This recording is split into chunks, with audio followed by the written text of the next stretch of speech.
Morning campers! Welcome to Not the Bake Off, the YouTube series where I try and rather haphazardly bake things in my student kitchen. Today I feel like some kind of sweet thing, so I'm going to tackle some shortbread. Basically this is nice and simple. However, it's so nice and simple it kind of may lure you into a false sense of security, and I have a feeling it might go completely wrong anyway, but we shall see. So then, for this recipe you need some butter, some golden syrup and some flour, some plain flour, not self-raising, plain flour. You also need a spoon and something to mix it in. Like, I'm just using like a big Tupperware box. I don't have anything else, it was either this or the saucepan, so I kind of went for this. You also need a baking tray, and I have some little pie cups because I find it easier to just ball up the dough and stick them in here and bake them. I do a portion sizes and see, so all is not lost. Now I'm feeling quite decadent, so I'm going to add a little bit of chocolate to mine. I'm going to make a few plain and then just some with some chocolate in. Why not, why not, why not? I like chocolate. Anybody who's watched any of my previous videos, even if you've just watched the previous Not the Bake Off, it's quite obvious that I like chocolate. I'm very much a chocolatey kind of person, so I have some chocolate to bake with too. So this recipe is nice and simple. It literally is, let's get the flour. It literally is 4 tablespoons of flour.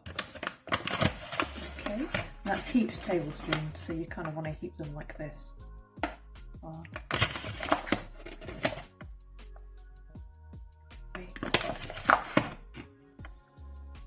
3. Yep, so that's 4 tablespoons of flour. And this is where it starts to get a little bit messy. I'm going to put butter in now. Butter. I do have unsalted butter here, however it's kind of up to you whether or not you use salted or unsalted, just whatever your preference is. Some people like a slightly more salted shortbread. I don't really care, I just use whatever's to hand at the time. And then I want 2 of this. Come on. Again, you want it to be slightly heaped, that's kind of not heaped, so I need a bit more for that one. I'm kind of getting to the end of my packet of butter. This is a lot easier to spoon if your butter has been left out of the fridge for a few minutes just to warm up to room temperature, which I did not do. So yeah, it does work an awful lot better if it's at room temperature. But obviously I didn't think ahead that far, did I? Because I'm a bit of a spoon. And then you want a tablespoon of golden syrup. I have the good old-fashioned non-squeezy jar. Actually, I did order a squeezy jar from Tesco, however they didn't have any, so they sent me an old-fashioned tin.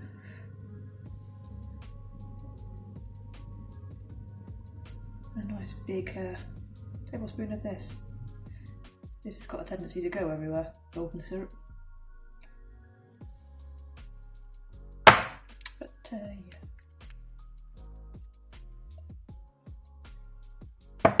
You can make these with sugar. If you don't have any golden syrup, you can just make them with caster sugar. In that case, just replace the tablespoon of golden syrup with a tablespoon of caster sugar or demerara sugar or whatever sugar it is you've got to hand. It really doesn't matter.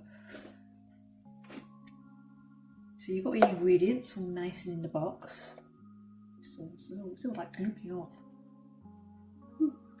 And then what you want to do is you kind of like want to mix it all together and make sure you like mash all the bits of butter up. Make sure you mash up all the bits of butter. And again, if your butter's at room temperature, it's a lot easier to do this because it's like softer and a bit more malleable, because you kind of like want to squish it all together.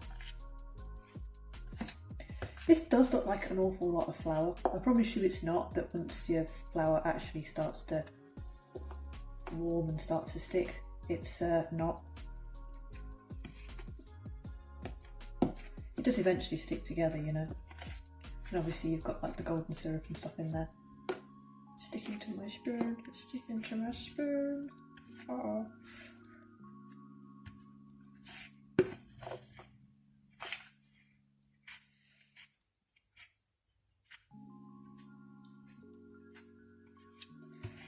I suppose you could rub this together with your fingers, but I literally don't like the texture of it. It's rather thick on my fingers, so I'm going to use a spoon.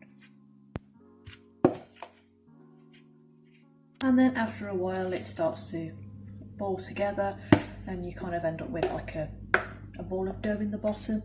You want to kind of make sure that all the little bits of flour and stuff are all together and you've got no great big super huge lumps of butter. This kind of just naturally starts to happen. And then what I'm going to do now is I'm going to divide it up into 4, and then I'm going to make one plain, add chocolate chunks to 2, and then just put a random lump of chocolate in the middle of another one. Why not?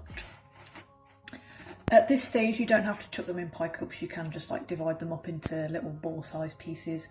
You probably want to divide it up into 6 or 8 if you're doing that, and just merge them all together. This is where it gets messy and you kind of have to get your hands in. So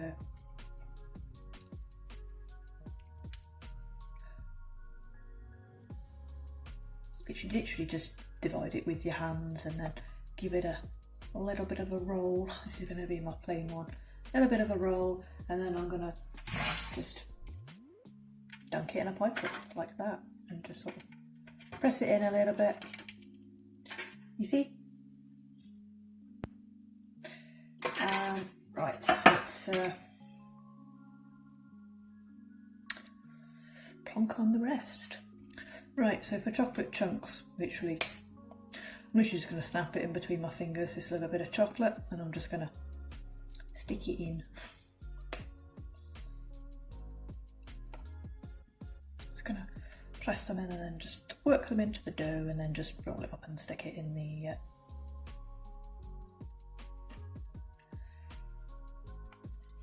there we are. And just stick it again in the pie cup.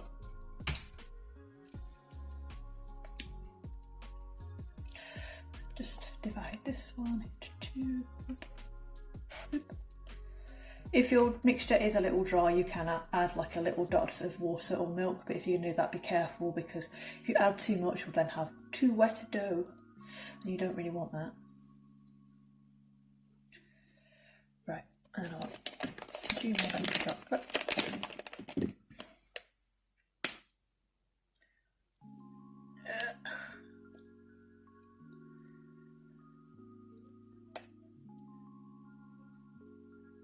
Squidge them in. These actually smell quite good as well. They kind of smell a little bit caramelly. A little bit caramelly. I think that's the addition of the golden syrup, kind of, just caramelly. I like the smell of caramel. I'm one of these people that if you walk past the kind of caramel / fudge shops when you're on holiday, like if you're on the south coast in particular, I think it's Rolly's Fudge Pantry to make it, and you can just smell it and it smells so good. I really like the smell of it. I could just literally stand there all day and smell it. And then my last bit of chocolate I'm just going to stick in the middle of this one. Just literally stick the whole chunk in and then fold it over. So I'm kind of interested to see whether I would end up with a pool of chocolate in there or not. See, experimental. Even while baking, I'm experimental.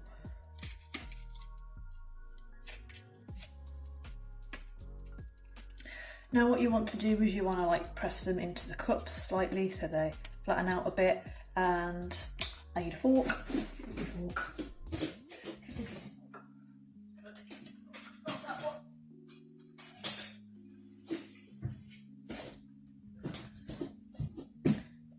And then you want to take a fork and you just want to break it in the middle all the way through the biscuit. This will just help it to cook a bit better. Make sure that it's all cooked inside. I tend to do 3 or 4 rows so you get pretty little bits like that. I'm going to do that on all of them. Obviously it might be a bit difficult with the ones with the chocolate chunks in, but I'd rather have some in than none.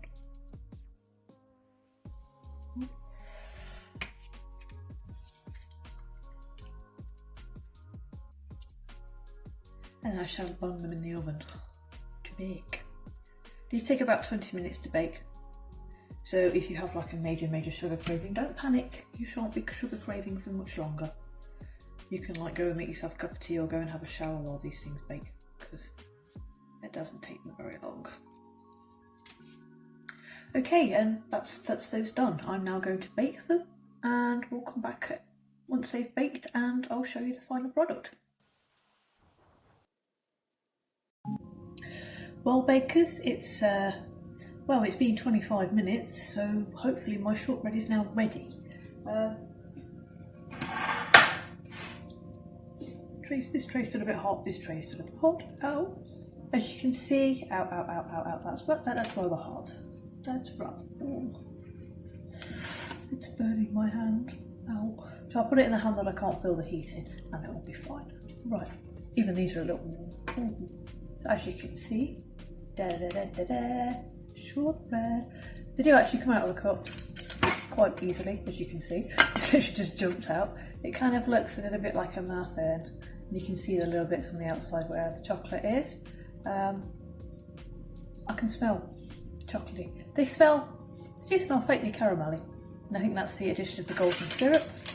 So yeah, I kind of eat one of these with a cup of tea, which is what I'm going to do once I finish filming, is make myself a nice big cup of tea and have one of these. I will just apologise for the droning in the background. It's the vent on my gas oven, just siphoning off all the heat and stuff. It does shut up eventually. But yeah, back to the cookies, and you can kind of see some of them did kind of catch on the edges a little bit. That's just all to do with baking, and I did try and get them more or less all the same size, but sometimes they don't always end up exactly the same size. My baking is not an exact science. My baking is just sort of shove it in, and if it looks kind of okay, just leave it, just go with it, just go with the flow, and that's what kind of baker I am, quite haphazard and just shove it in there and that will do. Bodge job baker, that sounds like me. Yeah, you can kind of see, this one you can kind of see in the dents where the chocolate chips and stuff are, and that was just my nice little plain one, which is all pretty. These were relatively simple to make, and I kind of hope they're relatively simple to make. I may try and make some of these with my brownies on one of our Zoom meetings over the next few weeks, so if 7 and 8 year olds can make them, hopefully you lot can at home. Wishful thinking though. Well, I didn't set the house on fire, so that's all good, and that was one of my main concerns, was setting the house on fire or baking. Believe it or not, it does happen. If my mum was here, she'd be reminding you of the tea cake incident where I once put the tea cake in the grill to toast and forgot about it and nearly set the house on fire. Like, the literal tea cake was on fire. It was smouldering, completely black, completely smouldering, and just, oh, not in my finest hour. However, these are not burned. These are exactly as I expected them to be. Beautiful golden brown. Might be a bit browner at the edges, but as you can see, it breaks apart super easily, and just inside it's just absolute yumminess. It gets its colour from the golden syrup, so it's obviously a nice pretty golden colour. It does look a tad like it's underbaked in the middle. I promise you it's not. It's just because it's warm and like it's the steam and stuff coming out.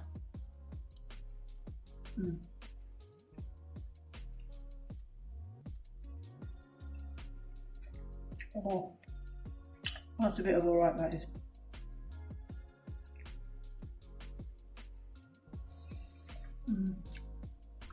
These aren't overly sweet, they're kind of lean more towards the savoury end, even though you have got the golden syrup in, but they do just have the most fantastic crumbly short texture.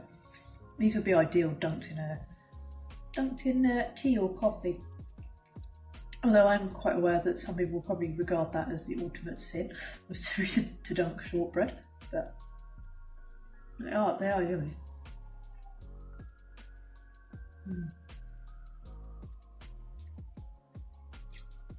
Let's get that slight caramel edge on them from the golden syrup. Oh, they're very Moorish though. I have a feeling that the 4 that are on this baking tray are not going to last for very long. If you'd like to make these at home, I will link my food blog link down below. The recipe for these is live now, so just pop along and have a look. It's relatively simple to make, and I think most things you might actually have lying around the house. If you do make them, do like pop onto my Instagram and my Twitter and let me know. Send me pictures, send me pictures. I always love to see baking and other inspirational kind of pictures and things, so send me some pictures. I'm excited. I've got like a whole tray of biscuits in front of me. It's just, my brain just got biscuits. Eat them, eat them, eat them. So I'm probably going to put the kettle on now and I'm going to go have a nice cup of tea and just sit and eat biscuits all afternoon. If you like this video, don't forget to give me a little thumbs up.